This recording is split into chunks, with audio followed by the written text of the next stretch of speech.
Oke, Bung Rocky, kita ngobrol lagi. Ini makin banyak orang yang lucu-lucu nih menjelang berakhirnya masa jabatan Pak Jokowi. Tapi kita tinggal tunggu lucu-lucunya Pak Jokowi. Tapi kita bahas dulu Ibu Sri Mulyani gitu. Yang sebenarnya sejak awal kita kan mengidentifikasi ini sebenarnya spesies yang berbeda dengan Pak Jokowi. Harusnya begitu ya. Tapi saya baca beberapa hari ini pernyataan Ibu Sri Mulyani berkaitan dengan melemahnya nilai rupiah itu, saya jadi ketawa sih, bukannya sebel tapi ketawa. Yang pertama, waktu itu bicara pada wartawan bahwa bukan rupiahnya melemah tapi dolar yang menguat. Bener juga sih. Gitu. Nah, sekarang katanya menguatnya nilai dolar itu ya ada plus minusnya, karena dengan begitu ekspor kita ya akan dalam bentuk dolar itu ya kan jadi untung juga buat Indonesia gitu. Jadi ada plus minusnya lah, ada yang untuk kita belinya lebih mahal, tapi kemudian kita jualnya juga bisa lebih mahal gitu, Bung Rocky. Iya, itu betul. Ya tentu eksportir Hmm. pesta pora karena Ya, dia betul. dia dapat dolar yang kalau dirupiahkan langsung tinggi. Tetapi bahkan mereka yang ekspor di dalam barang yang diekspor ada komponen impor yang dia juga mesti beli dengan dolar kan. Itu juga mesti dihitung tuh. Hmm. Apalagi kalau kita hitung ekspor yang dapat untung itu kan oligarki bukan rakyat kan. Betul, Jadi betul.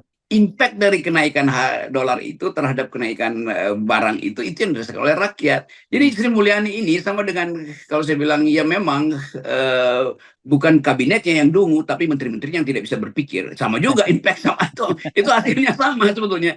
Jadi kelihatannya Ibu Sri Mulyani juga ya kita paham lah untuk menyelamatkan argumen maka pakai argumen yang makin konyol gitu kan. Yang jelas bahwa ya orang bisa nilai misalnya dua orang yang lagi nongkrong di Singapura ngopi-ngopi tuh pemain financial market tuh mulai lihat bahwa oh begitu argumennya Sri Mulyani itu lalu dia mainkan dari situ tentang kurs, dia telepon teman yang lagi ngopi-ngopi di kafe-kafe di New York misalnya, oh kita mainin dikit loh Indonesia tuh kan. Hmm. Sri Mulyani cuma kasih sinyal bahwa dolar yang menguat bukan rupiah yang melemah tuh. Hmm. Jadi soal-soal semacam ini juga jadi penanda bahwa argumen dari kabinet itu udah nggak ada tuh. Faktanya bahwa Bank Indonesia nggak mampu lagi untuk mengintervensi sehingga dalam 1-2 hari itu ya dolarnya naik terus kan. Itu penanda bahwa Indonesia tidak mampu untuk mengatasi yang disebut Ibu Sri Mulyani sebagai pelemahan penguatan dolar bukan pelemahan rupiah. Justru karena pelemahan rupiah maka dolarnya naik dan akibatnya Bank Indonesia kehilangan kemampuan untuk keluarin dolarnya tuh karena terbang terus tuh capital apa namanya outflow kan Outflow itu ya. intinya kan. Jadi sebetulnya kita nggak usah debat teknis dengan Ibu Sri Mulyani yang tentu kita tahu juga Ibu Sri Mulyani hanya mengajukan gimmick kecil tuh. Sementara gimmick besarnya adalah kecemasan dia bahwa APBN akan bolong. Itu aja Ya. Nah, ini kan untuk subsidi. mungkin kita kasih satu contoh yang sederhana sekali ya, Bung Rocky. Sekarang ini kan mie instan tuh udah jadi semacam makanan pokok di Indonesia ya, bukan hanya beras, dan kita tahu bahwa ya gandum itu dari impor. Dan itu otomatis kalau kemudian nilai rupiah ini terus ditekan terhadap dolar, dipastikan itu nanti mie instan itu harganya akan naik. Mungkin sekarang stok gandumnya masih cukup, tapi kalau ini berkepanjangan dampaknya orang langsung yang tadinya biasa. Di Indonesia kan lucu orang tuh makan mie dengan nasi, padahal karbohidrat dengan karbohidrat. Tapi sudahlah, itu memang realitasnya orang di Indonesia gitu. Kelihatannya Sri Mulyani nggak bisa lagi kasih keterangan dan semua hal yang diucapkan itu bertentangan dengan prinsip-prinsip kejujuran seorang ekonom. Dan itu yang sering kalau kita baca ada buku yang judulnya Economics Doesn't Lie itu. Hmm. Economics does itu. Ilmu ekonomi tidak pernah berbohong, tapi para ekonomi yang berbohong. Sebenarnya Hmm. itu kan. Jadi dilihat dari segi ilmu ekonomi lah rupiah kita udah melemah dari Januari kok bukan bukan sekarang aja yang akibat perang atau akibat apa namanya itu El Nino segala macam. Kan data-data saya baca misalnya artikel Anthony Briawan yang Ya. selalu membantu kita untuk memahami the political economy behind skenario-skenario yang dibuat di kabinet. Ya. Bahwa dari Januari dolar kita itu udah jatuh sebetulnya tuh. Itu dasarnya. Masa dari 15.000 ke 16.200 itu baru tadi malam? Enggak. Dari bulan Januari itu udah 15.000 naik terus ke 16.000 tuh. Dan itu jadi kelihatannya poin-poin yang diajukan oleh kabinet itu tidak lagi punya dimensi economics, tidak punya lagi dimensi ilmu ekonomi yang ada dimensi seorang ekonomis yang disewa oleh negara untuk berbohong pada publik bahwa aman kalau dolar naik nggak ada soal karena nanti kita akan dapat limpahan dolar dari ekspor kita. Padahal tadi gandum itu adalah kandungan utama dari Indomie dan kita nggak bisa produksi, maka kita beli gandum itu pakai apa ya, pakai dolar. Dan di dalam terjemahan rupiahnya jumlah rupiah yang kita perlukan untuk membeli $1 makin besar kan. Semacam ini kan kita nggak bisa terangkan pada para penerima BLT. Tiba-tiba mereka merasa oh Indominya udah naik itu ya karena komponen impor di dalam Indomie, apalagi ya karena buat membawa box-box Indomie itu dari pabrik sampai ke desa-desa, bensinnya, BBM-nya naik juga tuh. Kayak itu gampangnya begitu tuh. Tapi ya ngapain kita debat hal yang sebetulnya nggak ada gunanya tuh. Ya, ya.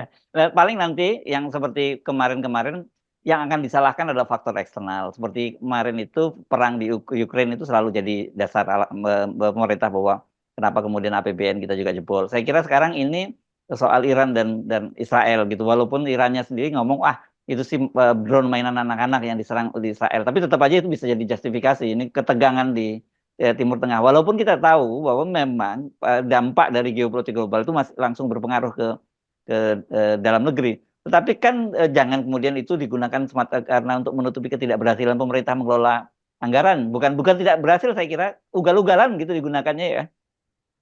Ya itu ugal-ugalan itu melanggar prinsip pembuatan public policy. Public policy tidak boleh dibuat ugal-ugalan. Public policy harus berbasis pada public ethics. Dan itu adalah kuliah Sri Mulyani 10 tahun yang lalu yang Perhimpunan Demokrasi selenggarakan itu. Saya memberi kata pengantar pada kuliah itu dan Sri Mulyani pastikan bahwa semua kebijakan publik harus ada basis pada etika publik. Itu doktrin Sri Mulyani itu. Kalau sekarang dia putar itu demi kebijakan publik yang diperintahkan oleh kepala negara, maka public ethics, etika publik itu diabaikan aja tuh. Itu sebetulnya tuh yang harus kita sayangkan pada Sri Mulyani sebagai menteri itu. Walaupun dia sahabat saya, sahabat kita, tetapi Sri Mulyani kehilangan otoritas moral, kehilangan otoritas etik yang tadinya jadi simbol dia. Jadi dengan kata lain dia kehilangan otoritas integritasnya tuh. Orang yang udah kehilangan integritas itu ya udah itu seperti barang yang menggeletak begitu aja tuh. Ya. Nah itu penting Anda sebut tadi itu betapa orang seperti Sri Mulyani itu menjadi simbol otoritas gitu ya, dan simbol moralitas juga di kabinet. Nah menjadi serius ketika orang seperti Sri Mulyani pun mulai kehilangan basis argumen yang masuk akal tadi. Kita bisa membayangkan bagaimana yang lainnya begitu kalau hal itu terjadi pada Sri Mulyani. Iya, di dalam kekuasaan itu ada prinsip bahwa sinar kekuasaan itu akan diikuti oleh mereka di sekitarnya. Kalau dia bersinar diikuti, kalau dia memburuk diikuti juga tuh. Jadi ini bukan lagi kita nggak bisa lihat ada orang di sekitar Jokowi, yang ada tinggal barang yang disinari oleh Jokowi. Nah, sinarnya makin redup, maka seluruh argumen yang seharusnya rasional, akademis, apalagi ethically itu tidak lagi bisa disaksikan dari kepala Sri Mulyani kan. Itu yang kita dalilkan dari awal bahwa Sri Mulyani melampaui threshold dia sebagai seorang akademikus, melampaui threshold dia sebagai seorang etikus, melampaui threshold dia sebagai seorang feminis yang mestinya paham bahwa kesulitan rakyat itu tidak ditentukan oleh jumlah ekspor yang menghasilkan dolar, tetapi pada daya beli, pada disparitas, pada penderitaan emak-emak yang melihat bahwa anak-anaknya nggak bisa sekolah dan makan harga bahan pokok makin tinggi itu, bahwa kehidupan yang makin tak ada harapan kan itu mestinya kan. Jadi ibu-ibu yang mengaktifkan ekonomi keluarga itu merasa kok Sri Mulyani berlaku seperti robot aja dalam menerangkannya. Ada trade off antara dolar yang menguat dengan jumlah Dolar yang kita keuntungan peroleh ya yang dari ya ekspor tadi ya. jadi keuntungan dari eksportir. Ini hidup ini bukan soal kepentingan para eksportir, tetapi konsumen rakyat itu yang pasti terbebani oleh naiknya harga dolar. Tapi kemampuan kita untuk menerangkan itu kan ya mungkin dianggap ya udahlah, terima aja apa yang diucapkan oleh kabinet itu. Jadi terlihat betul bahwa Sri Mulyani kehilangan moralitasnya. Saya mau sebut aja, aura dia itu hilang sebagai seorang feminis. Aura dia hilang sebagai seorang perempuan yang harusnya menghidupkan ekonomi secara caring, secara mothering tuh. Dan ya selebihnya ya kehilangan integritas. Ya, dan saya kira sebenarnya ini kalau ditanyakan langsung atau nggak usah ditanya ya, ketika orang-orang teman-temannya Ibu Sri Mulyani, kolega Ibu Sri Mulyani di Bank Indonesia membaca statementnya pasti langsung senyum-senyum karena beberapa waktu yang lalu kan Bank Indonesia mengeluarkan kebijakan untuk memberi insentif agar dana-dana hasil ekspor yang parkir di luar negeri itu mau kembali ke Indonesia. Karena udah dipastikan bahwa begitu begitu dia berhasil mengekspor, duitnya nggak akan pulang ke Indonesia, parkir di Singapura, parkir di mana-mana gitu. Ya itu yang lucunya kan Sri Mulyani tahu nggak ada dolar yang akan balik ke Indonesia, itu pasti dolar itu mampir di Singapura, mampir di Tokyo segala macam, diinvestasikan di situ, ditahan di situ oleh oligarki Indonesia kan. Itu Ya, yang dihimbau untuk pulang, bahkan balikin dolarnya tuh, pulanglah nanti kami kasih insentif dolar Anda itu ditabung di Bank Indonesia dan akan kita kunci, nggak akan kita salurkan ke pihak ketiga tuh supaya betul. bunganya nggak usah khawatir kan. Jadi bagaimana mungkin satu peristiwa yang bertentangan antara kebijakan atau himbauan dari otoritas moneter dan keterangan dari otoritas fiskal. Jadi gila nih negeri ini kan. Sinyalnya apa kalau begitu kan? Kita mau percaya fakta bahwa dolar kita itu yang diperoleh karena jualan ekstraktif industri itu harusnya balik ke Indonesia.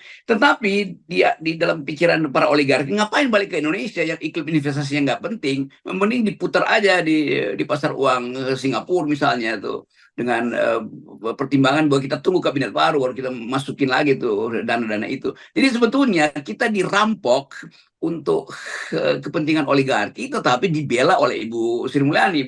Enggak, oligarki itu justru dapat keuntungan karena selisih kurs itu menyebabkan dolar mereka itu lebih mungkin untuk menghasilkan akumulasi berikutnya. Iya, kalau dia balik ke Indonesia, kalau dia nggak balik ke Indonesia, bagaimana akumulasinya kan? Jadi kelihatannya begitulah kompleksitas dari seseorang yang kehilangan integritas, berupaya Dipastikan. untuk cari jalan keluar. Sama seperti apa namanya anekdot dari orang Aceh itu, Gimana? saya tidak mencuri kambing, saya menarik talinya dan kambingnya ikut, kira-kira begitu.